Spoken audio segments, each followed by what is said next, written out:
বিশ্ববিদ্যালয়ের শিক্ষার্থী। আহ, বর্তমানে আমি মাস্টার্সে অধ্যয়নরত আছি। আহ, আমাদের খুলনা যে আন্দোলন বলা যায়, খুলনা বিশ্ববিদ্যালয় থেকেই শুরু হয়েছিল। আমরা প্রথমে কোটার বিরুদ্ধে নেমেছিলাম। তো তারপর একটা সময় যে আমরা দেখতেই পাই যে বিষয়টা কোন জায়গায় চলে যায়। আহ, যেহেতু আমরা জুলাই মাসের 4 তারিখে ব্যানার নিয়ে আমরা একটা প্রতিবাদ করি, যে প্রতিবাদ কর্মসূচি, যে কেন হচ্ছে যে কোটা বহাল আছে, যে রায় দেয় হাইকোর্ট সেটার বিরুদ্ধে। তো এইভাবেই মূলত আমাদের খুলনা শহরের বা খুলনা ভার্সিটির আন্দোলন শুরু হয়েছিল। আমাদের ভার্সিটির আন্দোলনে সবসময়তে মেয়েরা ব্যানার নিয়ে সামনে ছিল। এটা নিয়ে হচ্ছে অনেক প্রতিবেদন হয়েছে ওই সময়, প্রথম আলোরও এক সময় এরকম নিউজ হয়েছিল যে খুলনা বিশ্ববিদ্যালয়ে সবসময়তে মেয়েরা সামনে থাকে ব্যানার নিয়ে, বা এরকম কিছু। তো ওই জায়গা থেকে আন্দোলন চলতে থাকে, আর সব বিশ্ববিদ্যালয় বা আর সব শহরগুলোর মতোই চলছিল। কিন্তু একটা সময় এসে দেখা যায় যে আমাদেরকে বলা বলা হয় যে হল ছাড়তে হবে। আমাদের বিশ্ববিদ্যালয়ে কোনো রাজনীতি নাই। তো রাজনীতি যেহেতু নাই, সেহেতু হচ্ছে যে ব্যাপারটা এমন ছিল যে আমাদের যেহেতু আবু সাইদকে যখন হত্যা করা হলো, তখন আমরা আরো বেশি আকারে এটাকে নিয়ে গেলাম, এবং রূপসা সেতু যখন আমরা ঘেরাও করলাম খুলনা বিশ্ববিদ্যালয় একটা কর্মসূচির মাধ্যমে, তখন হচ্ছে সরকারের টনক পর্যন্ত নড়ে গেছিল। মানে সবাই অবাক হয়ে গেছিল যে পুরা শহর, খুলনা শহরের সাথে পুরা বাংলাদেশের একটা বড় ধরনের মানে বিচ্ছেদ ঘটে যায়, যোগাযোগ বন্ধ হয়। তো এরপরে আস্তে আস্তে আমাদের হল বন্ধ করে দেওয়া হলো। শিক্ষার্থীরা, বেশিরভাগ শিক্ষার্থী চলে গেছিল। তবে সে সময় আহ বেশ কিছু স্টুডেন্ট, বলা যায় হচ্ছে হাতে গোনা আহ 20 থেকে 30 জন থেকে গেছিল। তারা হচ্ছে যায় নাই। তারা খুলনা বিশ্ববিদ্যালয়ে ছিল, কিন্তু হল তো বন্ধ। তারা তখন হলের পাশে, যে হল রোড বা আশেপাশের এরিয়াতে ছিল। আহ আমরা হচ্ছে মূলত মিছিল নিয়ে শিববাড়ি যেতাম। খুলনার কেন্দ্র বলা হয় শিববাড়িকে, বা হচ্ছে জিরো পয়েন্টে যেতাম।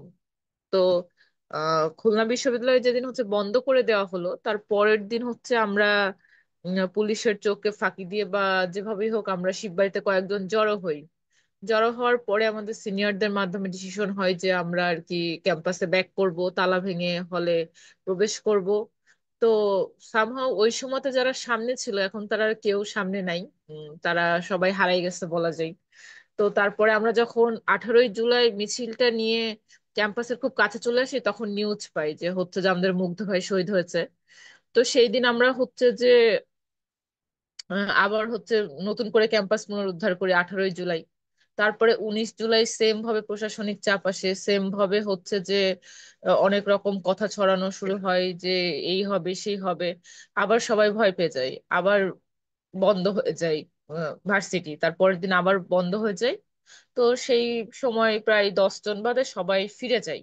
আর ওই মুহূর্তটাতেই খুলনাবাসী আন্দোলনটাকে সম্পূর্ণ নিজেদের মতো করে শুরু করে। তখন খুলনা বিশ্ববিদ্যালয় আর ছিল না, তখন মূলত ছিল খুলনা শহরের মানুষ। খুলনা শহরের মানুষ সবসময়তেই ছিল, কিন্তু 18 তারিখের পর আমরা হচ্ছে শহীদ মীর মুগ্ধর শহীদ হওয়া উপলক্ষে যে আমরা হচ্ছে মোমবাতি প্রজ্বলন করি, এবং 19 তারিখ থেকে আমরা মোটামুটি বলা চলে যে খুলনা বিশ্ববিদ্যালয়ের ব্যানারে আর কোনো কর্মসূচি রাখতে পারি না। এবং তখন খুলনার জনসাধারণ নেমে আসছিল।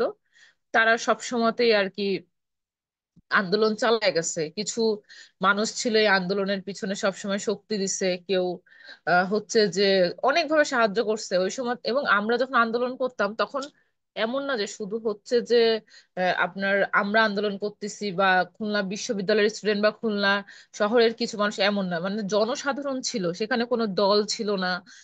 আপনার পুরোপুরি সবাই মিলিয়ে একটা বলা যায় আন্দোলন চলতো ওই সময়টাই। না, ওই সময় হচ্ছে আমরা এটাও দেখছি যে রিকশালা থেকে শুরু করে মানে সবাই, যে মামাই আন্দোলন চালায় যান, কেউ পানি দিচ্ছে, কেউ বিস্কুট দিচ্ছে। মানে সবার মধ্যে একটা এত বেশি পজিটিভ দিক ছিল। এবং খুলনা বিশ্ববিদ্যালয়ে যেহেতু ছাত্র রাজনীতি নাই, তো সবাই একটা ভরসার জায়গা থেকে তাকাতো। ওই জায়গা থেকে আমরা 20 তারিখের পর আর খুলনা বিশ্ববিদ্যালয়ের হয়ে আন্দোলন হয় নাই। তো দেখা গেল যখন 25 তারিখ আসে, 25 তারিখের দিকে কারফিউ 26 তারিখের দিকে ছিল। তো খুলনা বিশ্ববিদ্যালয়ের বেশ কয়েকজন স্টুডেন্ট মিলে আহ আর খুলনাবাসীর কয়েকটা ছেলে মেয়েকে নিয়ে একসাথে পরামর্শ করে কর্মসূচি দেওয়া শুরু হলো, মানে যৌথভাবে। এবং ওই সময়তে আমি হচ্ছে চলে যাই রাজশাহী, আমার বাসা যেহেতু রাজশাহী ছিল, কারফিউ দিছিল, দেওয়ার ফলে আমি হচ্ছে যে একটা সময় রাজশাহী যেতে বাধ্য হই, কারণ খুলনা বিশ্ববিদ্যালয়ের আশেপাশে তেমন কেউই ছিল না, কোনো মেয়েই ছিল না।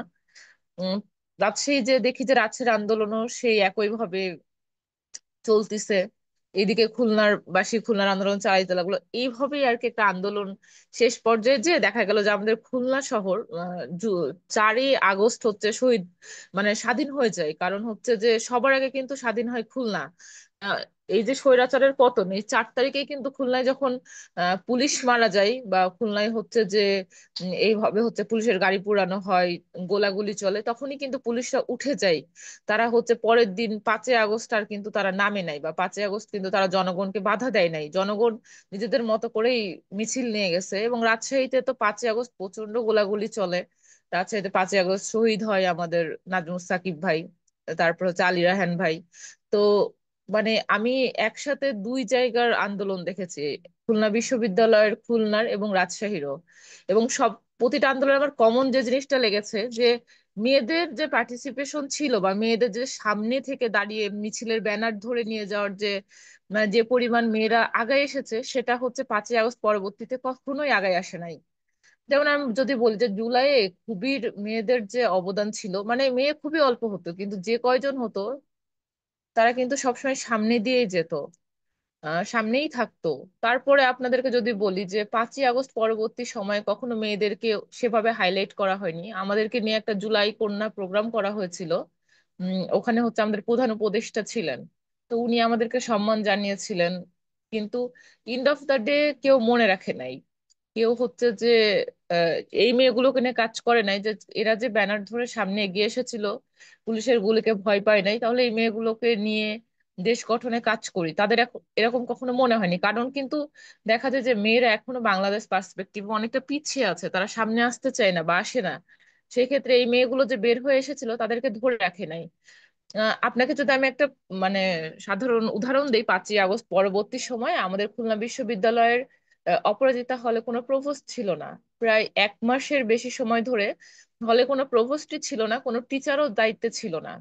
তাহলে আমাদের বর্তমান যে প্রশাসন, বা বর্তমান যিনি ভিসি, যিনি প্রভোস্ট, তাদের কখনো কিন্তু মনে হয়নি যে একটা মেয়েদের হলে 1 মাসের বেশি সময় প্রভোস্ট ছিল না, তাহলে হচ্ছে এই হলটা কিভাবে চললো, এই হলটা কোন মানে কারা চলাইছে, কোন মেয়েগুলো দায়িত্ব নিয়ে হলের মেয়েগুলোকে দেখে রাখছে বা সিকিউরিটি ইনশিওর করছে। তারা কিন্তু কখনো খোঁজ নেয়নি যে 1 মাস হলের কি হয়েছিল। কোনো তো গার্ডিয়ান ছিল না, প্রভোস্ট ছিল না, কেউ ছিল না, তাদের খোঁজ নেওয়ার প্রয়োজন পড়ে নাই। এবং জুলাই কেন্দ্র করে 5ই আগস্টের যেগুলো প্রোগ্রাম হয়েছে খুলনা বিশ্ববিদ্যালয়ে, কখনো কিন্তু কোনো মেয়ে ইনভাইটেশন পাই নাই আলাদা করে, যে যারা হচ্ছে সবসময় ব্যানার ধরে যাইতো, সেই মেয়েগুলোকে কিন্তু কেউ মনে রাখে নাই, তাদের খবরও কেউ নেয় নাই। আর আরেকটা জিনিস যদি বলি যে মুগ্ধ ভাইয়ের শহীদ হওয়ার পরে খুলনা বিশ্ববিদ্যালয়ের যে আশা ছিল যে মুগ্ধ ভাইকে নিয়ে আহ, এই আমরা এখন যেমন চাচ্ছি যে মুগ্ধ ভাইয়ের নামে একটা হল হবে আমাদের, বা আমাদের আবাসন সংকট দূর হবে, শিক্ষক রাজনীতি বন্ধ হওয়া আমাদের প্রথম দাবি ছিল স্বাধীন খুলনায় বলা যায়, বা স্বাধীন খুলনা বিশ্ববিদ্যালয়ের প্রথম দাবি ছিল যে শিক্ষক রাজনীতি বন্ধ হতে হবে। এখানে তো ছাত্র রাজনীতি নেই, তবে ব্যাপকভাবে শিক্ষক রাজনীতি রয়েছে। কিন্তু পরে সেটা বন্ধ হয় নাই, বরঞ্চ আমরা যেভাবে দেখে আসছি আওয়ামী লীগ আমলে, সেম ভাবে আমরা এই আমলে দেখে আসছি যে এখনো সেম একটা শিক্ষকের মধ্যে সেই রাজনীতি চলমান, এবং যারা হচ্ছে যে নিরপেক্ষ শিক্ষক তাদের সেভাবে কোনো কথা বলার জায়গা নাই। তাদের হচ্ছে যে তাদের ব্যাপারটা এমন যে ওই সময়তেও যেরকম তারা চুপ ছিল, এই সময়তেও তারা চুপ আছে। আর আরো বলতে পারি যে হচ্ছে এই যে বর্তমানে যে প্রোগ্রামগুলো থেকে শুরু করে জুলাইকে নিয়ে যে আলোচনা সমালোচনা, এখানে কিন্তু কোনো জায়গাতেই আমি ইভেন বৈষম্য বিরোধী, আপনাদেরকে যদি বলি যে বৈষম্য বিরোধী যে ব্যানারটা তৈরি হয়েছিল, কেন্দ্র থেকে খুলনাতে কমিটি দেওয়া হয়েছিল, সে কমিটিতে কোনো মেয়ে ছিল না। প্রায় 10 জন মানুষ সামনের সারির, মহানগর বা হচ্ছে খুলনা জেলা, কিন্তু এই কমিটিতে মুখপাত্র যেখানে মেয়ে থাকার কথা সেখানে পর্যন্ত মেয়ে রাখা হয়নি। তো খুলনাতে আমি দেখেছি আন্দোলনে সবসময়তেই খুলনা এবং খুলনা বিশ্ববিদ্যালয়ে মেয়েদেরকে আহ, অবহেলাই করা হয়েছে, বঞ্চিত করা হয়েছে। ইভেন এখন পর্যন্ত দেখে আসছি যে তাদেরকে কেউ মনে রাখে নাই।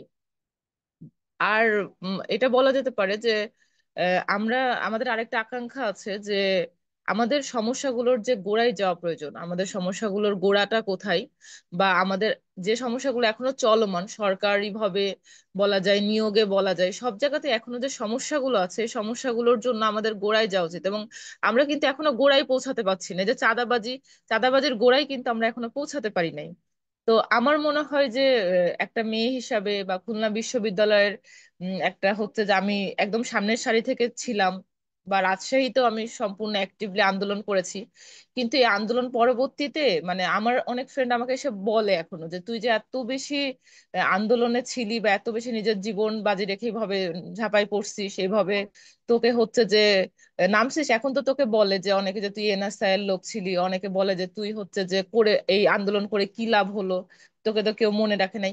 তো নট লাইক ফ্যাক্ট, ফ্যাক্ট এমন যে আমাকে মনে রাখে নাই, ফ্যাক্ট এখন আমার খারাপ লাগে যে কিছু নির্দিষ্ট মানুষের হয়ে গেছে জুলাই, জুলাই হয়ে গেছে যে কিছু পরিচিত মুখ মনে হয় যে এই কয়জন থাকলেই বোধহয় ঠিক আছে, ওকে ফাইন প্রোগ্রাম হয়ে যাচ্ছে, কমিটি হয়ে যাচ্ছে। জুলাই এখন আর সেই জনসাধারণের মধ্যে নাই। এখন একটা আন্দোলন হলে আর এই যে কথায় কথায় আন্দোলন, কথায় কথায় মানে দাবি, কথায় কথায় কর্মসূচি, অহেতুক কর্মসূচির ফলে কিন্তু জনসাধারণের কিন্তু ইনভলভমেন্ট আর নাই। সবাই হচ্ছে গ্রহণযোগ্যতা আস্তে আস্তে হারাতে শুরু করেছে। জুলাইকেও কিন্তু এখন মুক্তিযুদ্ধের চেতনাকে যেমন হচ্ছে বিক্রি করে খেত, আমরা সবসময় বলতাম, সেই একইভাবে জুলাই চেতনাকে বিক্রি করতে আমরা দেখছি। এবং এর ভবিষ্যৎও খুব বেশি ভালো হবে বলে আমি আশা রাখি না। এবং আমি চাই যে মানে খুলনা বিশ্ববিদ্যালয়ের শিক্ষক রাজনীতি যে কোনো মূল্যে বন্ধ হওয়া ভীষণ প্রয়োজন।